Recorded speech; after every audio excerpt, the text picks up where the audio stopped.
नमस्कार दोस्तों, मैं यूके निराला आप सभी का स्वागत करता हूं आपके यूट्यूब चैनल निराला एडू पॉइंट में। डियर फ्रेंड्स, आज हम लोग बात करने वाले हैं क्लास 10th एंड 12 के हिंदी विषय का VVI निबंध, जो एग्ज़ाम 2021 के लिए काफ़ी इम्पोर्टेंट है। जो इस प्रकार है, अगर आप इसका पार्ट 1 और पार्ट 2 नहीं देखे हैं तो लिंक डिस्क्रिप्शन बॉक्स में दिया हुआ है, वहां जाकर पार्ट 1 और पार्ट 2 देख ले, जिसमें हम लोग चर्चा किए हैं विज्ञान वरदान है या अभिश्राप। दूसरा में चर्चा किए हैं हमारा प्रिय लेखक या कवि कबीरदास के बारे में। और तीसरा हम लोग चर्चा करने जा रहे हैं प्रदूषण की समस्या। तो चलिए हम लोग शुरू करते हैं।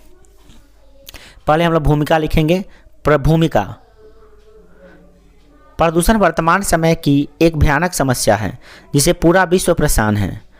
प्राकृतिक संतुलन में दोष पैदा होना, अर्थात शुद्ध या गुणवत्तापूर्ण पर्यावरण में असंतुलन उत्पन्न होना ही तथा उसके गुणवत्ता का नष्ट होना ही प्रदूषण कहलाता है। इतना लंबा चौड़ा परिभाषा से हम क्या समझें? प्रदूषण क्या है? हमारे पर्यावरण में जो संतुलन है, हमारे पर्यावरण में जो स्वच्छता और गुणवत्ता है, उसमें कमी आना, उसके गुणवत्ता में ह्रास होना, यही प्रदूषण कहलाता है। अर्थात पर्यावरण में जो संतुलन है वह बिगड़ जाना ही प्रदूषण कहलाता है। तो चलिए हम लोग देखते हैं नेक्स्ट टॉपिक को। प्रदूषण का मुख्य कारण। प्रदूषण का मुख्य कारण प्रदूषण बढ़ने का कई कारण है। इनमें से मुख्य रूप से सबसे पहला और अहम है जनसंख्या का अनियंत्रित रूप से बढ़ जाना। आज जनसंख्या अनियंत्रित रूप से बढ़ती जा रही है। जनसंख्या के बढ़ने के कारण कल कारखाने बढ़ते जा रहे हैं। वैज्ञानिक संसाधनों का अधिक से अधिक उपयोग हो रहा है। फ्रिज, कूलर, AC तथा अन्य ऊर्जा संसाधनों का उपयोग ज़्यादा से ज़्यादा हो रहा है। साथ ही पेट्रोल एवं डीजल चलित वाहनों का उपयोग भी हो रहा है, जिससे क्या होता है यहाँ पे, जिससे वायु प्रदूषण, जल प्रदूषण, ध्वनि प्रदूषण एवं मृदा प्रदूषण जैसी समस्याएं उत्पन्न हो रही हैं। देखिए, आज जनसंख्या इतनी तेज़ी से बढ़ती जा रही है कि लोगों का भरण पोषण करने के लिए तरह तरह के अमानवीय और अप्राकृतिक कदम उठाए जा रहे हैं। जो प्रकृति के लिए सही नहीं है, उन कदमों को भी उठाया जा रहा है। आज देखिए, तरह तरह की समस्याएँ हैं, तरह तरह के प्रदूषण चारों ओर देखने को मिल रहा है। ध्वनि प्रदूषण, अब यहाँ पे देख रहे हैं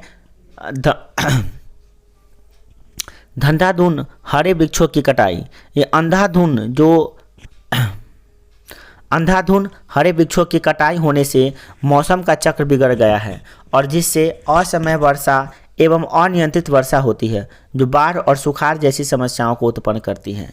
क्या कर रहे हैं? मनुष्य अपने आवास एवं खेतों की प्राप्ति के लिए, खेत बनाने के लिए जंगलों की सफाई करते जा रहे हैं, जंगलों को काटते चले जा रहे हैं। इस तरह से जंगल को काटते चले जाएंगे तो क्या होगा?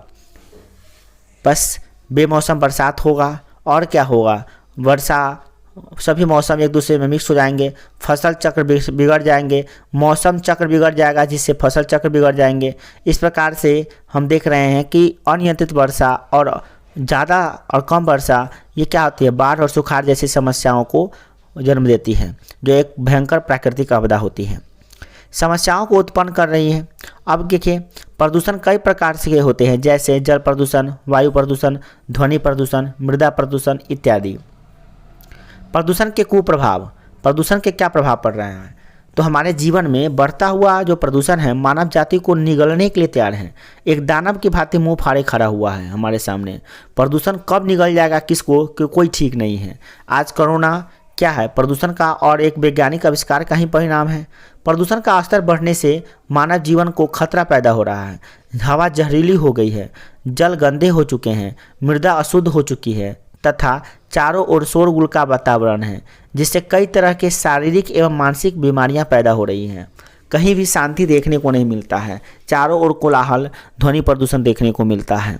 ध्वनि प्रदूषण के साथ साथ वायु प्रदूषण और जल प्रदूषण तो सभी जगह मौजूद है। पर्यावरण प्रदूषण के कारण ही असमय वर्षा होना, सर्दी गर्मी का चक्र बिगड़ना, सुनामी, वज्रपात, ठंड का गिरना, बादल का फटना इत्यादि जैसी समस्याएं उत्पन्न हो रही हैं। आज जितने भी प्राकृतिक आपदाएं हैं, इनका होने का मुख्य कारण क्या है? प्राकृतिक आपदाओं के होने का मुख्य कारण क्या है? पर्यावरण में असंतुलन। मनुष्य अपने स्वार्थ के लिए क्या कर रहा है? पर्यावरण का दोहन कर रहा है। हरे वृक्षों के तो इस तरह से कटाई कर रहा है जैसे कुछ है ही नहीं। अब देखिए, ये जो समस्याएं उत्पन्न हो रही है, मनुष्य स्वयं ही इससे साबित क्या हो रहा है, मनुष्य स्वयं ही अपने पैर पे कुल्हाड़ी मार रहा है।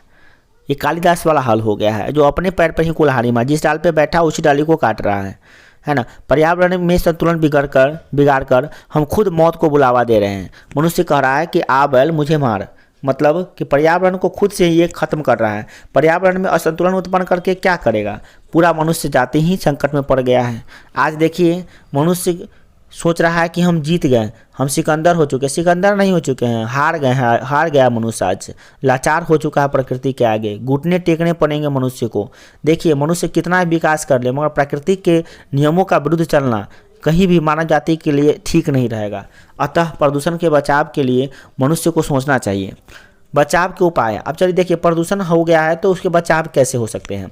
प्रदूषण के बचाव करने के लिए मनुष्य को अधिक से अधिक पेड़ पौधा लगाना चाहिए। जितना ज़्यादा पेड़ पौधा होगा उतना ही ज़्यादा ऑक्सीजन की मात्रा बढ़ेगी, जो हमारे वातावरण को संतुलित करेगी। जनसंख्या पर नियंत्रण ध्यान देना, जनसंख्या अनियंत्रित रूप से न बढ़े इसके लिए ध्यान देना पड़ेगा। साथ ही कल कारखानों से निकलने वाले जहरीले जो धुएं होते हैं तथा जो मलबा होते हैं, जो फैक्ट्रियों से कचरे निकलते हैं, उनका सही ढंग से निपटारण होना चाहिए ताकि ये पर्यावरण में आकर कचरा न फैलाए। तथा जैव निम्नीकरण पदार्थों का उपयोग का विरोध करना चाहिए। जो जैव निम्नीकरण पदार्थों नहीं है, जैव अनिम्नीकरण पदार्थों का उपयोग होना चाहिए, उसका विरोध करना चाहिए। ताकि साथ ही कूड़ा करकट का सही निपटान करना चाहिए, जितने भी कूड़ा करकट है उसका सही निपटान करना चाहिए। देखिए डीजल जैव अनिम्नीकरण पदार्थ समझते हैं ना, जैव अनिम्नीकरण पदार्थ वैसे होते हैं जो शर्तें गलते नहीं हैं, जिनका अपघटन नहीं होता है, उसको कहते हैं हम लोग। जैसे प्लास्टिक है ना, कांच, ये सब का जैव अनिम्नीकरण पदार्थ है, इसका माने विघटन नहीं होता है। डीजल एवं पेट्रोल चलित वाहनों पर नियंत्रण कर प्रदूषण के स्तर को कम किया जा सकता है। अगर समय रहते इस पर ध्यान न दिया जाए तो क्या होगा, आने वाले समय में यह और अधिक प्रलयकारी और भयानक साबित हो सकती है। अतः मनुष्य को ऐसी समस्याओं पर ध्यान देना चाहिए और प्रदूषण से समस्याओं से निपटने का पूरा प्रयास करना चाहिए। अब हम लोग देखते हैं लास्ट में लिखते हैं उपसंहार। देखिए पर्यावरण ईश्वर द्वारा प्रदत्त, पर्यावरण क्या है, ईश्वर द्वारा प्रदत्त मतलब ईश्वर द्वारा दिया गया एक अमूल्य उपहार है। अतः मनुष्य को इसका हनन एवं गुणों का दोहन नहीं करना चाहिए। इसको करने से पहले विवेकपूर्ण ढंग से निर्णय करना चाहिए और पर्यावरणीय स्वच्छता बनाए रखने के लिए जनसंख्या नियंत्रण के साथ साथ हरे पेड़ पौधों को अधिक से अधिक रोपण करना चाहिए तथा अनियंत्रित रूप से होने वाली वृक्षों की कटाई पर पाबंदी लगानी चाहिए।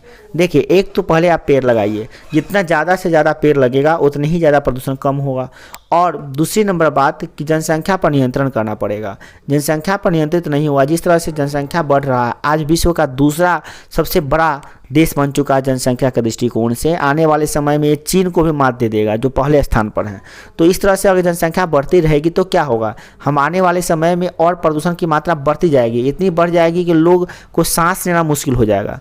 अब देखिए अब अनियंत्रित रूप से जो वृक्षों की कटाई हो रही है उस पर जो वृक्ष, एक तो वृक्ष लगा नहीं रहे हैं और जो वृक्ष हरे भरे हैं उनको भी काट काट के अपने स्वार्थ की सिद्धि में लगे हुए हैं। अगर मनुष्य इसी प्रकार से अपने स्वार्थ सिद्धि में वृक्षों की कटाई करते रहेगा तो आने वाले समय में पेड़ पौधा का नामो निशान मिट जाएगा, जो हमारे लिए काफ़ी हानिकारक हो सकता है। तो आज भर के लिए इतना ही। जय हिंद, जय भारत। हाँ मेरे प्यारे विद्यार्थियों, आज भर के लिए इतना ही और अगला वीडियो जो होगा हमारा बिहार प्रगति के पथ पर होगा, जो हम लोग नेक्स्ट वीडियो में चर्चा करेंगे। और अगर आप इस चैनल पर नए हैं तो चैनल को सब्सक्राइब करके बेल आइकन को प्रेस कर दें ताकि इस तरह का वीडियो आप तक स्वयं जल्द से जल्द पहुंच जाए। तो आज भर के लिए इतना ही। जय हिंद, जय भारत।